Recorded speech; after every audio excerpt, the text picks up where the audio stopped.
Cornell.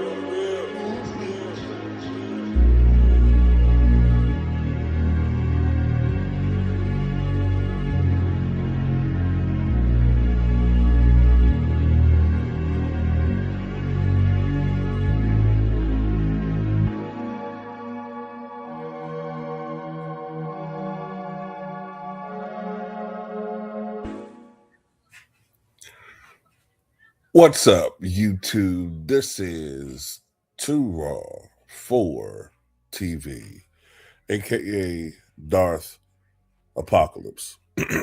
All right, so before I go forward, I want to give a shout out to the brother Abraham for the $10 donation via the Cash App.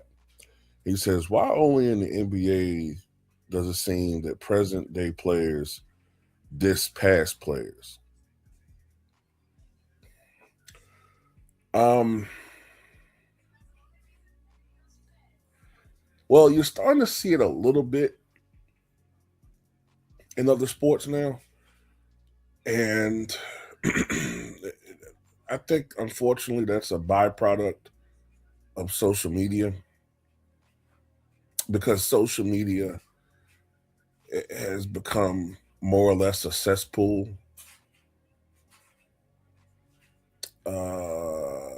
And the latest trend now is for the hot take, the the hot take that is meant to cause a reaction. Um, it's not meant for anything else other than to cause a reaction. And the more outlandish and the more disrespectful it is, um, then the better. Okay, that's why you're starting to see, even in baseball, you had the guy come out, the player, I think he played for Cubs, and say that Babe Ruth is a myth. They're going after the old players who are long gone and dead. There aren't any contemporaries left alive to, to come back at them or to counter them with facts to prove that what they're saying is incorrect. It's sad. It really is, and it is primarily in the NBA, and I think that's for a multitude of factors. And I'm gonna talk about one of the main reasons why it's the case. 45 to 50% of the NBA fan base is black, and as we already see in our culture, there's a lack of historical. There's a lack of knowledge of self. Um, there's a lack of increasingly with the younger generation, but hell, I even see it in my generation. There's a shame factor there when it comes to history. How many times you see people say, "Oh, I'm tired of seeing slave movies.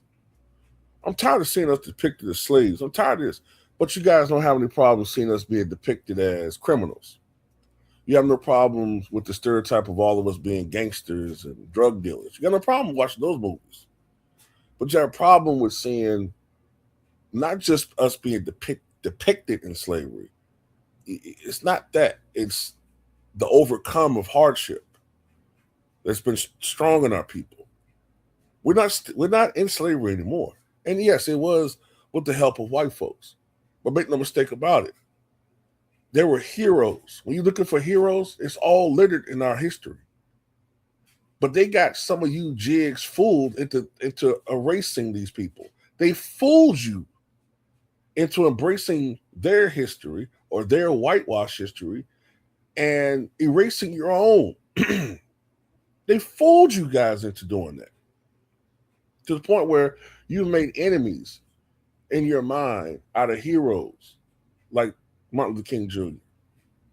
and Malcolm X and Sojourner Truth and Nat Turner.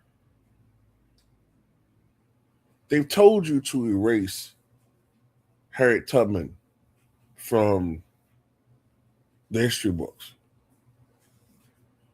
Medgar Evers no longer exists.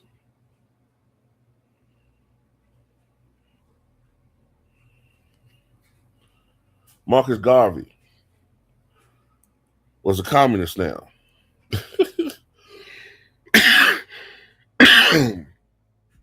Got people now cheering J. Edgar Hoover, the FBI, over Fred Hampton. This is what they've done to us.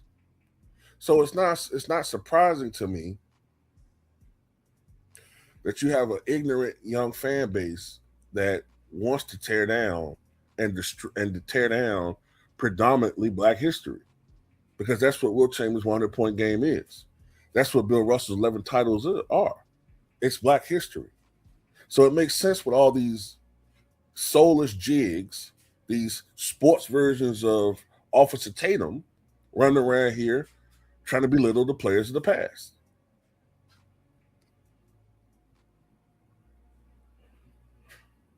Led by the guy here on the left. When I look at some of those interviews and he did back when the Redeem Team was a thing, and I could just look at him and sense the envy that he felt toward the Green Monster was a motherfucker when it came to LeBron James and Kobe Bryant. So what you have now are a bunch of people who are taking advantage of certain situations. Michael Jordan is largely retired, right? Kobe's no longer here. Most of the players of the past are gone, or they're so old now that they're not really out there on social media. It's a few of them out there challenging the status quo, but it's really sad, man. It is. It really is to see the disrespect, And some of these guys, Gilbert Arenas, Shannon Sharp, they know better, but they're doing it for the grift. They're doing it for the grift and to keep those checks coming.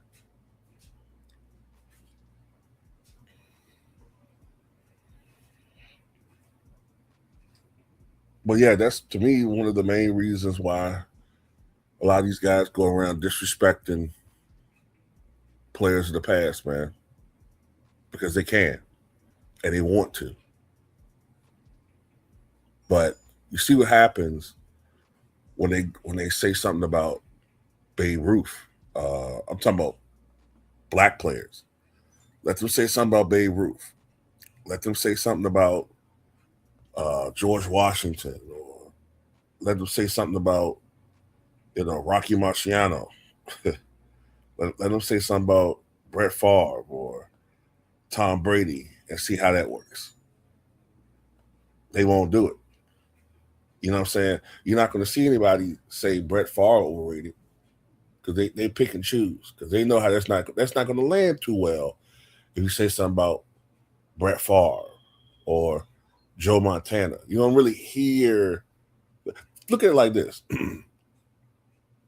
ESPN will still keep Johnny Unitas and Joe Montana in the GOAT conversation. But they'll shit on Wilt Chamberlain all day and every day. All day and every day, to the point where the average young fan thinks Wilt Chamberlain is basically, if he played today, he would be Zach LaVine. Not Zach LaVine, excuse me. What's the guys? JaVale McGee. That's sad, man. But anyway, that's all I got to say about it, man. Tell me what you guys think. Please like and subscribe.